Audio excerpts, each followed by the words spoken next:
미국의 철저한 통제를 안 받고 스리슬쩍해서 사용할 수 있는, 왜냐면은 빈번한 군부 쿠데타로 인해서 미국은 또 외형적으로는 군사 그 무기 수출을 좀 이렇게 보여주기 케이스로 통제를 하거든요. K방산으로 얘기하면은 기회가 또 오고 있고요. 생각지 않게 잘 사용해줘서 어쨌든 KGB가 이번에 성과를 아주 대단한 거다. 해외에서는 특히 태국에서는 이 정밀 유도 공격이 되는, 요즘에 말하는 가성비가 좋은 걸로 상당히 반갑다고.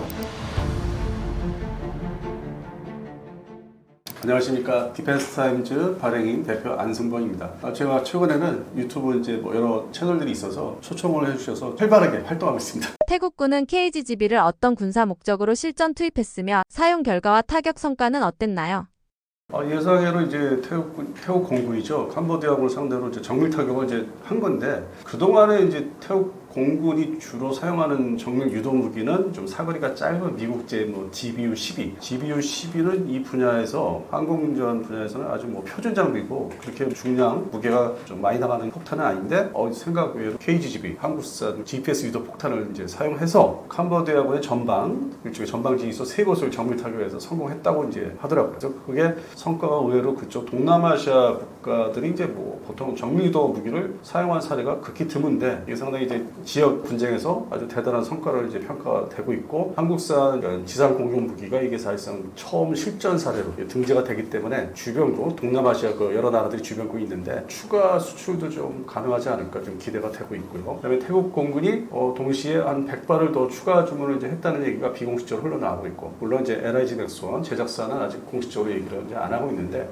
뒤로 나오는 얘기가 이제 추가 수출도 가능하게 되는 상황이고, 그래서 캄보디아 측에서는 상당히 섭섭하게, 그러니까 일반적인 용어로 쓰면은 되게 서운하고 섭섭하게 생각하는 이제 여론이 있다고 하더라고요. 그게 주로 이제 SNS에서. 그러나 태국 쪽에서는 한국산 무기가 상당히 좋다. 그래서 호평을 이제 받은 이제 이번 처음 케이스가 나왔죠. 물론 이제 2017년도인가요? 그 필리핀의 말라이 전투라고 이제 하는 상황에서 FA-50이 이제 처음 실전 투입이 됐는데, 그 당시에는 그냥 일반 재래식 폭탄을 사용했기 때문에 이번에 사실상 한국산 정밀 유도 무기 지상 공격용 처음인 사례죠. 태국이 미국산 유도폭탄 대신 KGB를 선택한 배경과 전략적 의미는 무엇인가요?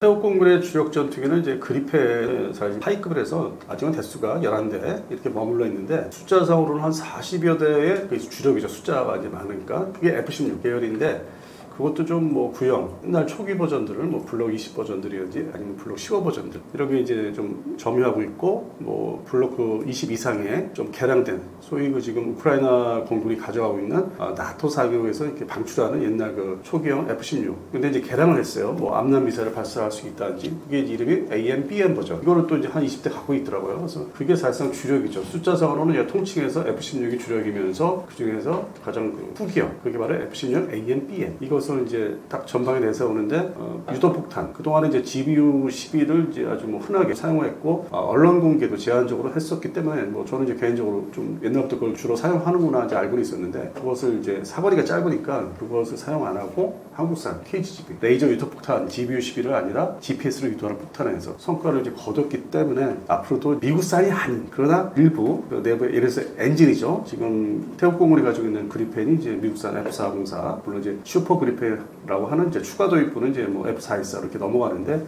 태국 공군이 또 이제 T50 버전을 이제 F50 버전하고 이제 가지고 있는데, 한 14대인가 가지고 있는데, 그것도 엔진은 F404. 그러니까 40% 이상의 내부 그 시스템이 앞으로의 엔진, 그래서 미국제죠. 미국의 또 수출 통제도 받고 있기 때문에 그런 좀 중간적인 측면의 무기, 항공 무기지만 도입을 하는 거죠. 그래서 이게 KGB도 역시 한국산 무기지만은 절충한, 그러니까 미국의 철저한 통제를 안 받고 사용할 수 있는, 그러니까 대충 스리슬쩍해서 사용할 수 있는. 왜냐면은 태국이 빈번한 군부 쿠데타로 인해서 미국은 또 외형적으로는 아주 철저하게 통제하는 건 아니지만 외형적으로는 이제 군사 그 무기 수출을 좀 이렇게 보여주기 케이스로 통제를 하거든요. 그렇다고 해서 철저하게 100% 이렇게 무기 판매를 금지하는 건 아니고, 이런 주요 부품들을 좀 제때 추진을 한다든지 그런 측면에서 통제를 이제 하고 있죠. 쿠데타를 일으키지 말라고. 그래서 그런 정치적인 배경이 있는데, 한편으로는 이제 군사 훈련, 코브라 골드 같은 훈련은 계속 꾸준하게 하고 있기 때문에, 다른 지역보다는 태국의 이제 정치 군사 상황이 그런 게 섞여 있기 때문에 또 태국 군부도 조금 벗어나는 무기, 그러니까 미국산이 아닌 아닌 서방 측 무기를 좀 도입을 해야 되겠다 하면서 이제 한국산이 들어간 거고, 그러면서 또 한국산 무기도 이제 F-404 엔진, F-50에 이것도 뭐 미국이 마음만 먹으면 이제 운영 중지시킬 수 있는 부품을 이제 보급하지 않아서 그런 거 좀 약간의 위험성이 있기 때문에 최근에는 지상 장비나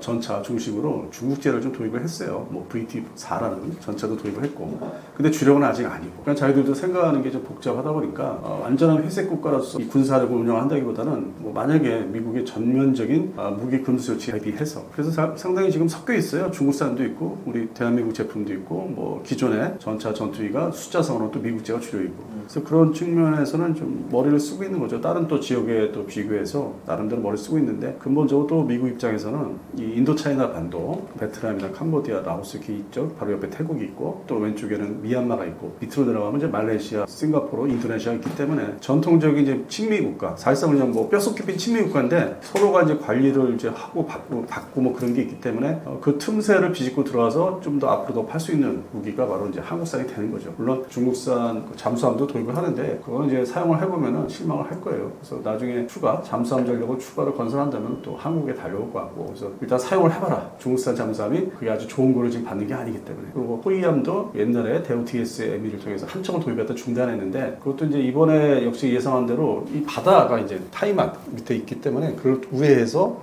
캄보디아 그 뒤쪽으로, 그러니까 전방의 뒤쪽으로 이제 함포 포격 사격도 한 거 있기 때문에 아마 해군 함정도 추가 수요가 나온다면은 다시 이제 우리 대한민국 제품에 지금의 이제 하나오션이든 아니면은 HD 현대 호위함을 추가로 생각할 거예요. 이번에 전술상으로 공중 항공전, 그러니까 공습뿐만 아니라 우회해서 포격하는 것도 더 나가서 항대지 미사일을 생각할 거예요. 그럼 그러한 제품이 방산 제품이 구입을 하기가 아주 쉬운 나라, 그게 당연히 대한민국이죠. 중국산은 생각할 수도 있어도 뭔가 좀 복잡하죠. 얽혀 있는 게 또 미국이 싫어하고, 그다음에 이제 차선 측이 대한민국 제품, 뭐 F-50이 이제 개량형을 이제 뭐 바로 생각을 한다든지, 그 다음에 추가로 이제 호위함을 도입을 하는데 거기에 뭐 함대지 미사일, 뭐 사거리 이제 500km 이하짜리, 그 이상 넘어가는 건 또 미국이 통제를 이제 뭐 싫어하니까 할 수도 있는 거고, 그런 측면에서는 이제 이 동남아시아 우리 방산 기존의 도입국들, 고객들이죠. 이 아주 우수 고객으로 이제 을 만들어야 되겠죠. 제가 말씀드리는 우수 고객은 이제 말레이시아, 그리고 이제 필리핀이 우수 고객이고, 태국은 좀 중간쯤에 있는 고객이고, 그다음에 불량 고객으로 이제 전락한 게 인도네시아고, 그런 측면에서는 기회가 뭐 아주 뭐 대량 폴란드 같이 대량의 상품이 판매되는 건 아니겠지만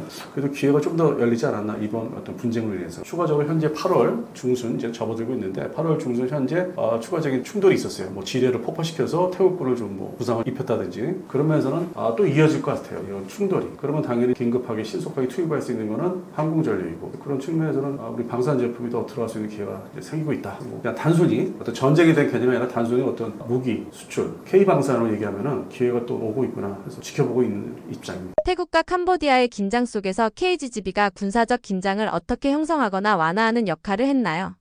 이게 이제 그 해당되는 지역에서 한반도나 중국하고 이제 대만의 양안 사태라든지 유럽의 러우 전쟁, 아니면 중동의 이스라엘, 이란, 그런 이제 전쟁이나 분쟁 지역을 비교해 보면은 무기급들이 체계들이 동남아시아는 좀 빈약하죠. 빈약한데 캄보디아는 공군이 있어도 전투기가 없어요. 그 옛날부터 50년대 말부터 60년대 다 살펴봤는데 뭐 이렇다 할 전투기를 보유한 적이 없어요. 그리고 결국에는 1990년대부터 기존의 공산권 측하고 이제 서방 측이 긴장 완화가 많이 되고 어떤 그 무역, 수출에 주력하다 보니까 오히려 뭐 대한민국한테 요청해서 뭐 지뢰지대를 파헤쳐서 안전지대를 만든다든지 그런 쪽에 주력을 했죠. 그래서 30여 년을 이제 그렇게 흘러왔는데, 결국에는 이번에도 국경 분쟁이 또 일어났는데, 이 태국과 캄보디아 국경 분쟁은 사실 이번이 처음이 아니고 1975년 그 남베트남이 이제 북베트남에 이제 먹히면서 적화 통일되면서 그 이후로 이제 충돌의 그 양상이 캄보디아 쪽으로 옮겨오면서 태국하고 이제 국경 분쟁이 아주 오래전부터 있었습니다. 그래서 그게 뭐 일본이 새로운 건 아니다, 그렇게 말씀드리고, 두 번째는 이제 그 충돌이 있어서 주력 화기들이 70년대 후반, 80년대, 90년대 이렇게 살펴보면은 전차 중심, 그러니까 태국군이 경전차, 옛날에 이제 M41 이제 워커블독이라는 경전차를 좀 대량 보유하고 있었는데, 그 중심으로 이제 화력을 동원하거나, 그다음에 이제 보병전, 소위 소총전이나 포격전이, 그게 이제 끊임없이 중간중간에 이어졌어요. 그러다가 이번에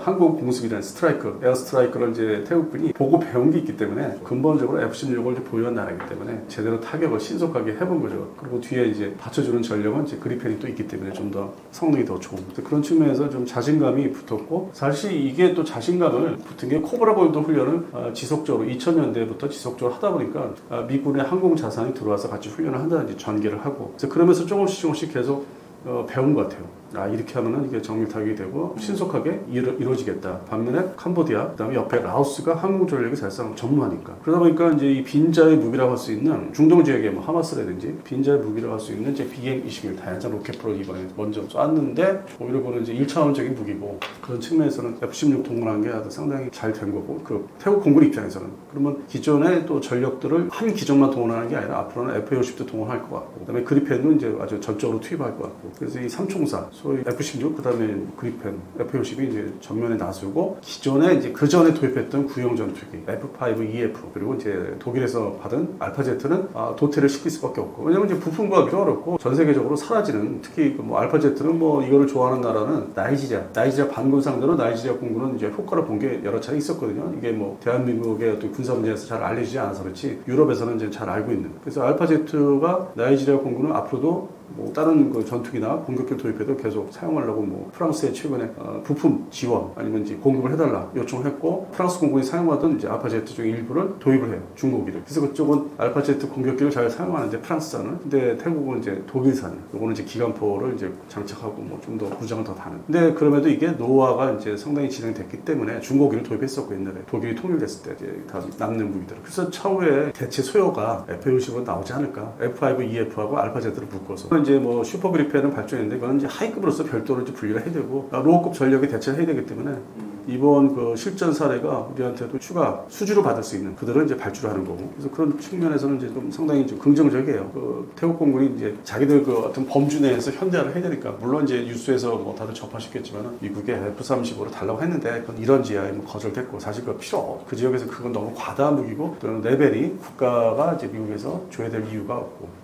그러다 보니까 이제 틈새 시장이 이제 또 바로 크게 일어나면서 스웨덴제 슈퍼 그리펜, 그 다음에 이제 F-50 블록 20 같은 게 이제 기회가 이제 되는 거죠. KGGB의 기술적 특징과 앞으로의 발전 방향, 수출 확대 전략은 어떻게 되나요? KGB가 이번에 태국 공군이 사용해서 효과를 봤지만 실전 사례로. 근데 그 다음에 이제 이 한국형 정밀 유도 무기들이 이제서야 이제 개발이 이제 본격화되고 있기 때문에 물론 이제 그 정점에 이르는 게 한국형 장공지.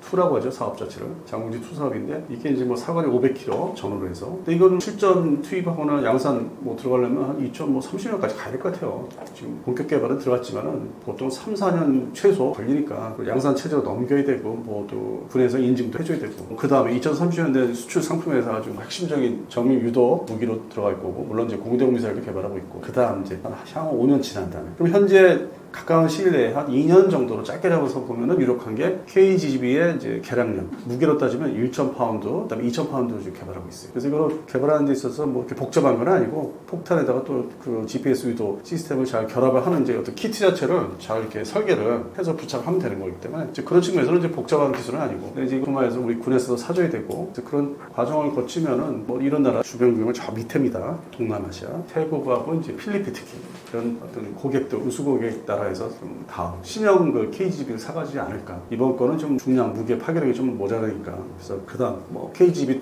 KGB 3가 이렇게 해서 이제 시리즈화되는 거죠. 무슨 세트화되는 거. 그래서 그게 상당히 좀 기대가 되고 있어요. 근데 다만 이제 LRG 덱스원에서는 이게 유도폭탄, 고가의 유도폭탄은 아니기 때문에 대량 수주를 받아야 되죠. 한 번에 여러 발, 100발 이상 최소. 그렇게 수주를 받으면 이제 기본적으로 여러 나라 또 이제 늘어나니까 어떤 방사능 수출에 K 방사능이 돈은 되는데 지금의 이제 태국 공군이 후속 발주를 이제 얘기하고 있는 100발은 그게 큰 돈은 아닙니다. 좀 더 이게 정밀 유도 무기의 어떤 활성화 수출, K 방사능에 있어 수출 활성화는 2030년대 초반은 최소한 가야 되는. 지금은 이제 시작, 단초를 마련했다는 면에서 이제 의미가 있는 거고. 그래서 생각지 않게 태국 공군이 하여튼 잘 사용해줘서 저는 상당히 반가웠는데 반면에 또 우리 대한민국에 캄보디아 사람들도 많이 들어와 있기 때문에 뭐 그분들이 상당히 좀 섭섭하게 한쪽을 뭐 지지하는 거 아니냐 그런 것도 사실 뭐 좀 얘기는 되고 있더라고요. 그래서 K방사능에 국한돼서 말씀드린 거고 들어와 있는 뭐 그 나라 사람들이 이제 뭐 관광을 간다든지 교류 문제는 또 별개 또 외교 경제 분야이기 때문에 그건 제가 뭐 확대 뭐 이렇게 해석할 적은 아닌 것 같고 근데 어쨌든 KGB가 이번에 성과를 아주 대단한 거다. 그 동안에는